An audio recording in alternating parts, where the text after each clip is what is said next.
Friends, welcome to पाठशाला study club. चलिए बिना वक्त खराब किए हम जल्दी से स्टार्ट करते हैं। आज आपका क्लास 9 का चैप्टर नंबर 3 ज्योग्राफी का, जिसका नाम है ड्रेनेज। ठीक है, इस चैप्टर के आज हम करेंगे इंपॉर्टेंट एमसीक्यूज आपके एग्जाम के लिए। तो चलिए स्टार्ट करते हैं। फर्स्ट क्वेश्चन है आपकी स्क्रीन पर, एक एकल नदी तंत्र द्वारा जिस क्षेत्र का जल प्रवाहित होता है उसे क्या कहते हैं? चार ऑप्शन है इसके। ए जल विभाजक, बी अपवाद्रोणी, सी नदी मार्ग, या फिर ऑप्शन डी खाई। बताइए क्या कहेंगे उसको? और उसको बोलते हैं अपवाह द्रोणी। ठीक है, करेक्ट आंसर है इसका ऑप्शन बी।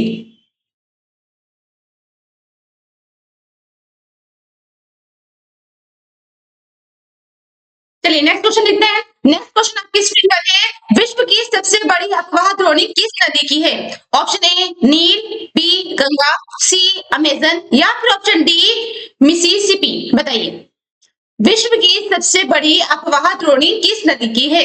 नील की, गंगा की, अमेजन की, या फिर मिसिसिपी की? और ये है किसकी? अमेजन की। ठीक है, option C is correct answer. Next question है आपकी स्क्रीन पर, कोई भी ऊंचा क्षेत्र जैसे कि पर्वत या उच्च भूमि जो दो पड़ोसी अपवाह द्रोणियों को एक दूसरे से अलग करती हैं, वो क्या कहलाती हैं? Option A delta, B gorge, option C ज्वालामुखी, या फिर ऑप्शन डी जल विभाजक। क्या कहेंगे उसको?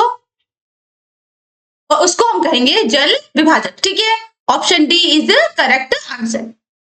नेक्स्ट क्वेश्चन है आपकी स्क्रीन पर, सिंधु नदी का उद्गम तिब्बत में किस झील के निकट है? ए वुलर झील, बी डल झील, ऑप्शन सी मानसरोवर झील, या फिर ऑप्शन डी चिल्का झील। बताइए किसके निकट है? और ये है किसके? मानसरोवर झील के निकट। ठीक है, ऑप्शन सी होगा इसका करेक्ट आंसर। नेक्स्ट क्वेश्चन है आपकी स्क्रीन पर, प्रायद्वीपीय भारत की सबसे लंबी नदी कौन सी है? ए नर्मदा, बी गोदावरी, सी कृष्णा, या फिर ऑप्शन डी महानदी। प्रायद्वीपीय भारत की सबसे लंबी नदी कौन सी है? और वो नदी है गोदावरी। ठीक है, option B is correct answer. अगला क्वेश्चन है आपकी स्क्रीन पर, सिंधु जल समझौता संधि के अनुसार भारत इस नदी प्रक्रम के संपूर्ण जल का केवल कितना प्रतिशत उपयोग कर सकता है? ए 10%, बी 50%, सी 20%, या फिर ऑप्शन डी 80%। और इसका करेक्ट आंसर है 20%। ठीक है, option C is correct answer. Next question, Bhagirathi और अलकनंदा किस स्थान पर मिलकर गंगा का निर्माण करती हैं? ए हरिद्वार, बी ऋषिकेश, सी देवप्रयाग, या फिर ऑप्शन डी इलाहाबाद। इसका करेक्ट आंसर है देवप्रयाग। ठीक है, option C is correct answer. Next question है आपकी स्क्रीन पर, सुंदरबन डेल्टा किस प्रसिद्ध जानवर का निवास स्थान है? A royal Bengal tiger, option B एशियाई शेर, ऑप्शन सी एक सींग वाला गैंडा, या फिर ऑप्शन डी हिम तेंदुआ। सुंदरबन डेल्टा किस प्रसिद्ध जानवर का निवास स्थान है? और ये है किसका निवास स्थान? Royal Bengal tiger. ठीक है, ऑप्शन ए है इसका करेक्ट आंसर। अगला क्वेश्चन है, भारत में कौन सी नदी भ्रंश घाटी से होकर बहती है? ए गोदावरी, बी कृष्णा, सी कावेरी, या फिर ऑप्शन डी नर्मदा नदी। बताइए कौन सी नदी है वो?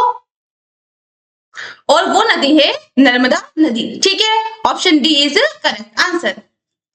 नेक्स्ट क्वेश्चन है आपकी स्क्रीन पर, भारत की सबसे बड़ी मीठे पानी की झील कौन सी है? ए डल झील, बी वुलर झील, सी भीमताल, या फिर ऑप्शन डी लोकताक झील।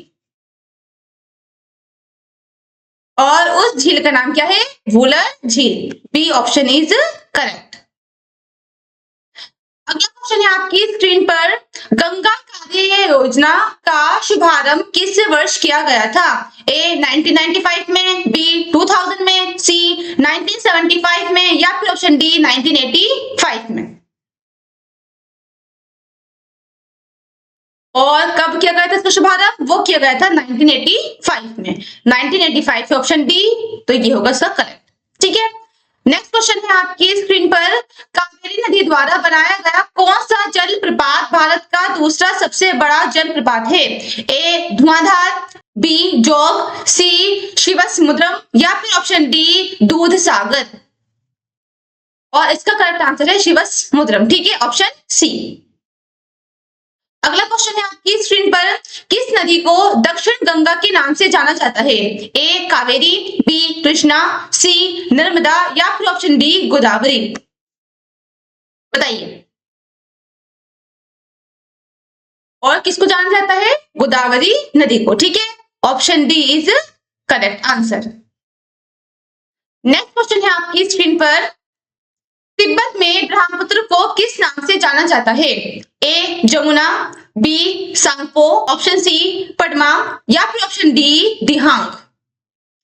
तिब्बत में ब्रह्मपुत्र नदी को किस नाम से जाना जाता है? और इसको जाना जाता है सांगपो नाम से। ठीक है, option B is correct answer. फटाफट से नेक्स्ट क्वेश्चन देखते हैं। देखिए अपनी स्क्रीन पे, नर्मदा नदी का उद्गम कहाँ है? ए अमरकंटक पहाड़ियां, option B Betul, option C Mahabaleshwar या फिर ऑप्शन डी नासिक। गंगा नदी का उद्गम कहां पर है? और इसका आंसर है अमरकंटक पहाड़ियां। ठीक है, option A is correct answer. Next question देखते हैं। देखिए और पढ़िए इसको, निम्नलिखित में से कौन सी राजस्थान में पाई जाने वाली खारे पानी की झील है? A Bara Pani, option B Nainital, option C Dal या फिर ऑप्शन डी सांभर। इसका करेक्ट आंसर क्या होगा? जी, इसका करेक्ट आंसर क्या होगा? सांभर। ठीक है, ऑप्शन डी है करेक्ट आंसर इसका। नेक्स्ट क्वेश्चन स्क्रीन पे देखेंगे, निम्नलिखित में से कौन सी गंगा की सहायक नदी नहीं है? ए घाघरा, बी कोसी, सी बेतवा या फिर डी कावेरी। इनमें से कौन सी गंगा की सहायक नदी नहीं है? और कावेरी नदी गंगा की सहायक नदी नहीं है। ठीक है, तो इसका आंसर हो जाएगा ऑप्शन डी। नेक्स्ट क्वेश्चन, जब एक विसर्प नदी मुख्य धारा से कट जाती है तो कौन सी आकृति बनती है? ए गोखुर झील, बी डेल्टा, सी ज्वारंध मुक्त, ऑप्शन डी जल प्रपात। क्या बनता है? गोखुर झील। करेक्ट। ठीक है, तो इसका करेक्ट आंसर ऑप्शन ए होगा गोखुर झील। अगला क्वेश्चन देखिए फटाफट से अपनी स्क्रीन पर, यमुना नदी गंगा में कहां मिलती है? ए वाराणसी, बी इलाहाबाद, सी कानपुर या फिर ऑप्शन डी पटना। और ये मिलती है कहां पे? इलाहाबाद में। ठीक है, ऑप्शन बी होगा इसका करेक्ट आंसर। अगला क्वेश्चन है आपकी स्क्रीन पर, नमामि गंगे कार्यक्रम का उद्देश्य किन दो उद्देश्यों को पूरा करना है? ए सिंचाई और मत्स्य पालन, ऑप्शन बी प्रदूषण कम करना और संरक्षण, ऑप्शन सी बांध निर्माण और बिजली या फिर ऑप्शन डी परिवहन और व्यापार। बताइए इसका करेक्ट आंसर कौन सा होगा? 4 ऑप्शन पढ़िए इसमें।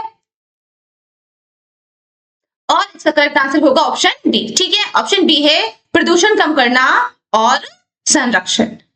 नेक्स्ट क्वेश्चन है आपकी स्क्रीन पर, पश्चिमी घाट से पश्चिम की ओर बहने वाली नदियां डेल्टा क्यों नहीं बनाती हैं?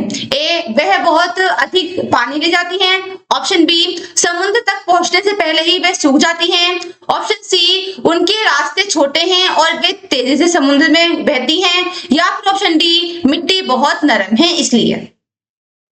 बताइए इसका करेक्ट आंसर।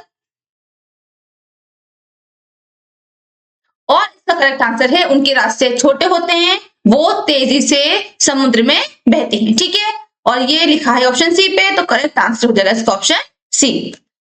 अगला क्वेश्चन है आपकी स्क्रीन पर, ये केस स्टडी है। एक नदी नामचा बरवा में एक गहरा गोर्ज बनाती है और भारत में प्रवेश करती है। इस क्षेत्र में इसे दिहांग के रूप में जाना जाता है। यह कौन सी नदी है? सिंधु नदी, ब्रह्मपुत्र नदी, सतलुज नदी या फिर तीस्ता नदी। बताइए कौन सी नदी है ये? और ये नदी है ब्रह्मपुत्र नदी। Option B is correct answer. Next question है आपकी स्क्रीन पर, शुष्क मौसम के दौरान नदियों के स्वास्थ्य के लिए झीलों को महत्वपूर्ण क्यों माना जाता है? ऑप्शन ए, वे पानी के एक समान बहाव को बनाए रखने में मदद करती है। ऑप्शन बी, वे नदी में नमक मिलाती है। ऑप्शन सी, वे नदी के बहाव को पूरी तरह से रोक देती है। या फिर ऑप्शन डी, वे प्रदूषण बढ़ाती है। करेक्ट आंसर क्या होगा इस क्वेश्चन का? और इसका करेक्ट आंसर है ऑप्शन ए। ठीक है, ऑप्शन ए है, वे पानी के एक समान बहाव को बनाए रखने में मदद करती है। नेक्स्ट क्वेश्चन और आज की क्लास का लास्ट क्वेश्चन है हमारे ये, शिवसमुद्रम जलप्रपात पर उत्पादित बिजली की आपूर्ति निम्नलिखित में से किस स्थान समूह को की जाती है? ए, मुंबई, पुणे और Nagpur. Option B, Mysore, Bangalore, Kolar, goldfield. Option C, Chennai, Madurai और कोयम्बटूर। या फिर ऑप्शन डी, हैदराबाद, वारंगल और विजयवाड़ा। करेक्ट आंसर क्या है इसका बताओ? और इसका करेक्ट आंसर क्या होगा? Option B. ठीक है, ऑप्शन बी है यहाँ पर, Mysore, Bangalore, Kolar, goldfield. Option B. आज की क्लास के लिए इतना ही करते हैं। अगर आपको ज्यादा इसके लिए एमसीक्यूज चाहिए तो वो आपको मिलेंगे हमारी वेबसाइट पे। ठीक है, थैंक यू।